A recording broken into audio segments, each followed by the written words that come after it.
Good morning, everyone.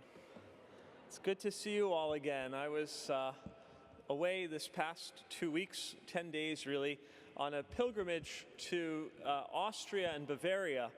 But the point of the pilgrimage itself was, the highlight of it, was to experience the Passion Play in Oberammergau. Oberammergau is a village town in Bavaria region of Germany that for centuries has put on a passion play where the town comes together to give praise and glory to God, which found its root actually in a time of great plague in their village. And they, as a village, came and made a promise to God to say that we will come together every 10 years and play this passion play, this gift of faith to you, Lord, if you spare us, if you protect us from this terrible plague.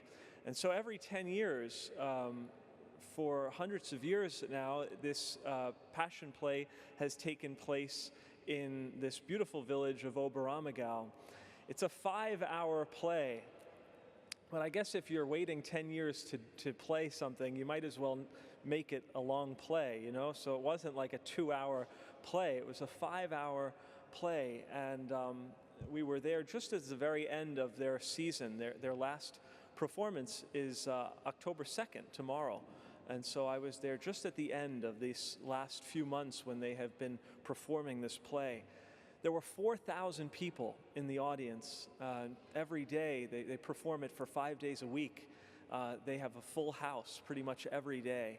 4,500 people coming to this village, this small village, to witness this beautiful act of love. It was just a real blessing. And so my prayers were with you and for you while I was there, to see people come together as a town, as a village, and to see all those who call themselves Christian to come together to witness this act of love, this act of faith. It was really edifying. It was really emotional. It was really beautiful. It would have helped if I knew a little bit of German. The whole play was also in German, but they gave you a little booklet to follow along with. So you know the passion, we know the story, but it was just a beautiful, I just kept describing it as an act of love for God, an act of love for God. Because these were villagers. The reason why this is so special is that it can only the actors can be villagers of Oberammergau. No one can just fly in, you know, a famous actor can't say, I want to have a role in this play, so they fly in from California to Oberammergau to make a guest appearance. There's no playbill that says, you know, today playing Jesus Christ is Jim Caviezel, or, you know, something to that effect. It is the villagers of this town that come together and give this incredible act of love for God. And that's sort of the theme of my reflection today, is what do we do as incredible acts of love for God?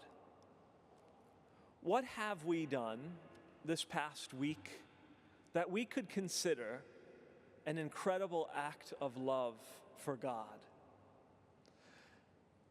I mean, the fact that we're here today on this very rainy, awful morning is an incredible act of love for God. Someone came in completely drenched, soaked. I said, we'll have to buy him an umbrella for the next time it rains. That's an incredible act of love. That's an incredible act of love for God, to come out of your way, to go out of your way to be here and be present. But apart from this hour, what else have we done that we could consider incredible acts of love for God? When I returned from my trip, it coincided with a priest's convocation in Huntington, Long Island. All of the priests of the Diocese of Brooklyn were invited to spend a series of days this past week in Huntington, Long Island, at the old seminary called the Seminary of the Immaculate Conception. It's a beautiful seminary on 200 acres of land, really picturesque, just a very sacred space.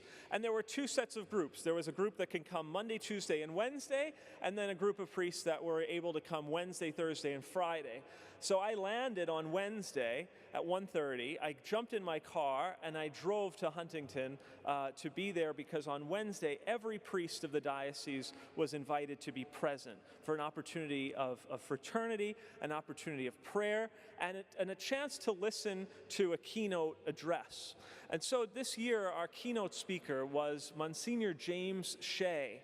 Monsignor James Shea is a young priest. He was the youngest priest, the youngest college president in the country, Catholic college president in the country for 10 years. He was 34 years old when he was appointed the president of the University of Mary in North Dakota. And just recently, over the course of COVID, he and a committee from the University of Mary published a book called From Christendom to Apostolic Mission: Pastoral Plans for a Changing Age. And the crux of this book is that, something that I touched on a few weeks ago, we no longer live in an age of Christendom. We no longer live in an age where everything is Catholic, when our culture and our church coincide harmoniously. It just no longer exists. That time is past. As I mentioned a few weeks ago, like the time of thinking that people are just going to come in to baptize their babies because that's the right thing to do, or young couples are going to want to get married in the church because that's the right thing to do, or when a grandmother passes away, or a parent or a relative passes away, and the family members say, well, we have to bring them to church. We have to have a funeral mass for our mom, or for our grandmom, for our aunt, or for our uncle, for our dad, or for our grandpa. Those times no longer exist. How sad it was when I was in my previous parish, and a daily mass participant, a daily mass communicant, who came to mass every day. When this woman passed away, her children, who had fallen away from the faith, did not believe that their mother deserved a funeral mass, because they didn't believe in it.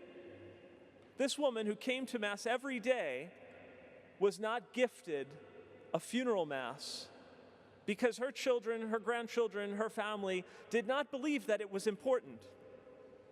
The age of Christendom, when everything sort of flows harmoniously with the culture and with our church, those days are over. The days of apostolic mission have begun. And what does it mean to live in a time of apostolic mission? Well, Monsignor Shea had I thought this very powerful phrase. He said, the sin of the age of Christendom was hypocrisy, pretending to care more about something than you actually did. The sin of the age of apostolic mission is cowardice, pretending to care less about something than you actually do. And when I heard that, I always think of this moment in my life, and I will never get it back. I've preached on it before, and I'll mention it again. When I was in college, when I was in the college seminary, and we were sitting in class at St. John's University, and I was sitting next to this girl in class that I found to be very pretty. And I'm a college seminarian, and we don't wear collars. We didn't wear a sign that says, hello, my name is Christopher, I'm studying to be a priest, And she turned to me and she said, we had a dress code in the seminary, so we couldn't just wear like pajamas to class like some of the kids do in university, or sweatpants and sneakers, So here I am dressed in like khaki pants, a tucked-in Oxford shirt, and a blazer. Like, what 19-year-old goes to school dressed like that? Not many, right? So she turns to me and she says, why are you always so dressed up for school, for class? And I remember I had an opportunity presented itself where I could say, I'm dressed up because, interesting for you to know, I'm a seminarian, I'm studying for the priesthood, And this is part of our dress code, is that we have to wear khaki pants and we have to wear dress shoes. And I took it to the extreme, But instead, I chose to say, because she gave me the out. She said, "Why are you always so dressed up for school? Do you have a job or something that you go to after this?" And instead, I chose the cowardice way. I said to her, "Yeah, I do have a job I do after this, And that was the end of the conversation. Because I was embarrassed. I was too much of a coward to admit that I was studying to be a priest. I don't know if I thought perhaps that there was going to be some future romance with this girl or something. I don't know what it was, but it was the true root of it was cowardice. It was cowardice. I'll never forget that moment, because that was an opportunity for me to be a witness in an incredible act of love for my God, to be a witness, to appear, and to say to a peer, I'm actually your age, and I'm considering living my life as a priest. I'm praying about this. I'm discerning this call to this vocation. What a missed opportunity it was. It was cowardice. In our lives, we have opportunities every day to give incredible acts of love, incredible acts of witness, of testimony to God. The word witness really comes from the Greek word martyr. Martyr is a witness. And so there's a link between martyrdom and being a witness. Being a witness is not easy. Being a martyr is not easy. But in incredible acts of love for our God. And I think that's, where we come to the readings today. Lord, increase our faith. Well, if you have just the faith the size of a mustard seed, you will be able to move mountains. You'll be able to say to that mulberry tree, uproot yourself and move, and it will move. It's not the size of your faith, it's how you witness to your faith. It's how you live your faith. It's how you practice your faith. Practice your faith. Become proud of your faith. Give witness to your faith. Experience and present incredible acts of love for God on a daily basis because of your faith. Stir into flames the fire of the gift of God that you have. Stir into flames. St. Paul reminds Timothy, stir into flames that fire, that gift of faith that you have been given.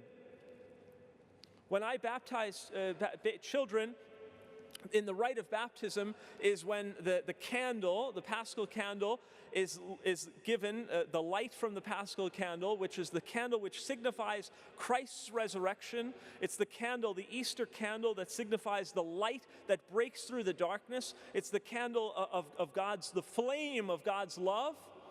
That light, this is always like a big, it's always, the kids love it, the babies, they'd be crying after getting doused with water, and then they see this candle, and then they always get very excited when they see the candle. And you take a flame from that candle and you hand it to the godparents. And maybe some of you were godparents once, and you may remember this act when this happened to you. The priest or the deacon, he hands you that candle and he says, receive the light of Christ. And then the prayer goes on, which is such a beautiful prayer. Parents and godparents, be sure that this flame of faith is kept burning brightly in the life of your child. See that the winds of our world may not extinguish this flame of faith. Our faith is a gift from God that needs to be nourished. It needs to be protected. It needs to be encouraged. It needs the support of one another. It needs to be practiced. It needs to be exercised daily. Daily. How often do we, in our daily lives, give witness to God by our incredible acts of love toward Him? Incredible acts of love toward Him. And of course, the saints remind us that we can do small things with great love. We can do small things with great love. But that the root of it is to give witness, is to give glory, it's to give praise and honor to our God. Increase our faith, Lord. Not just our faith, Lord, increase our desire to serve you. Increase our trust in the faith that you have given us. Increase our ability to give witness to our faith, even when it's difficult, especially when it's difficult. That moment from my college experience, I will never, ever be able to relive. But I've learned from it. And I've learned just how acts of cowardice are so detrimental to our spiritual well-being and to the proclamation, the promulgation of our faith. We no longer live in a culture where our faith, our church, and our society flow harmoniously. We live in this apostolic mission. We live in this apostolic territory where we need to be witnesses. We need to be martyrs, witnesses for our faith. We need to live our faith daily, not just for this 1 hour, but daily, to grow in the knowledge of our faith. I once did a parish survey, and I asked my parishioners, in the last 30 days, how many books have you read about your faith? In the last 30 days, how many YouTube videos have you watched about your faith? In the last 30 days, how many minutes a day have you spent in prayer? In the last 30 days, you get it? And to think of it, not even the last 30 days, just think of the last week. How many Netflix shows have I watched? How many silly YouTube videos have I watched? But how many of them have been anything to do with my faith? How many books am I reading? But how many of them have anything to do with my faith? How am I nourishing my faith? How am I growing in that knowledge? How am I encouraging that? That's the crux of our readings today. That we may grow as witnesses to God and to witness to Him through our daily acts, our incredible acts of love. May God bless us.